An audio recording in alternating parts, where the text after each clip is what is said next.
ଡାକ୍ତର ଦେବେନ୍ଦ୍ର ପ୍ରଧାନ 1941 ମସିହାରେ ଅନୁଗୁଳ ଜିଲ୍ଲାର ନଲମ ଗାଁରେ ତାଙ୍କର ଜନ୍ମ। କଟକ ଶ୍ରୀରାମଚନ୍ଦ୍ର ଭଞ୍ଜ ମେଡିକାଲ କଲେଜରୁ ଡାକ୍ତରୀ ପାସ୍ କରିବା ପରେ 1967ରୁ 73 ମସିହା ପର୍ଯ୍ୟନ୍ତ ଏନସିଡିସିର ସ୍ୱାସ୍ଥ୍ୟ ଅଧିକାରୀ ଭାବେ ସେ କାର୍ଯ୍ୟ କରିଥିଲେ। ଚାକିରିର ଅବ୍ୟାହତି ନେଇ ତାଳଚେରରେ ଏକ ଘରୋଇ ଚିକିତ୍ସା କେନ୍ଦ୍ର ଖୋଲି ରୋଗୀ ସେବାରେ ନିଜକୁ ନିୟୋଜିତ କଲେ ଡାକ୍ତର ପ୍ରଧାନ। 1981 ମସିହାରେ ରାଜନୀତିକୁ ପ୍ରବେଶ କରି ଭାରତୀୟ ଜନତା ପାର୍ଟିର ରାଜ୍ୟ ସଭାପତି ଭାବେ ସେ ଦୁଇ ଥର ଦାୟିତ୍ୱ ବହନ କରିଛନ୍ତି। ଦ୍ୱାଦଶ ଲୋକସଭାକୁ ଏମ୍ପି ଭାବେ ନିର୍ବାଚିତ ହେବା ପରେ ତାଙ୍କୁ ମିଳିଛି ଭୂପୃଷ୍ଠ ପରିବହନ ରାଷ୍ଟ୍ରମନ୍ତ୍ରୀ ଦାୟିତ୍ୱ। ରାସ୍ତା ଓଡ଼ିଶାରେ କିପରି ଦ୍ୱିଗୁଣ ଯେତିକି ଅଛି ନ୍ୟାସନାଲ ହୁଏ ତା ଦ୍ୱିଗୁଣ ହେବ ମୁଁ ପ୍ରୟାସ କରିବି।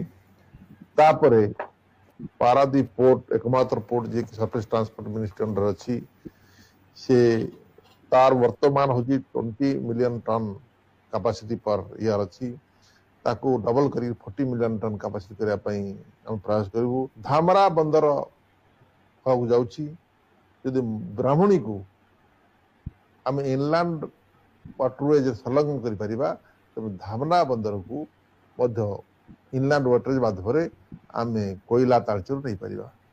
ये गोटे मुख्य विषय रो मिनिस्ट्री किपरि ओडिशा रे ब्राह्मणी रिवर रे इनलैंड वाटर जे प्रचलन हबो चेष्टा करिबी।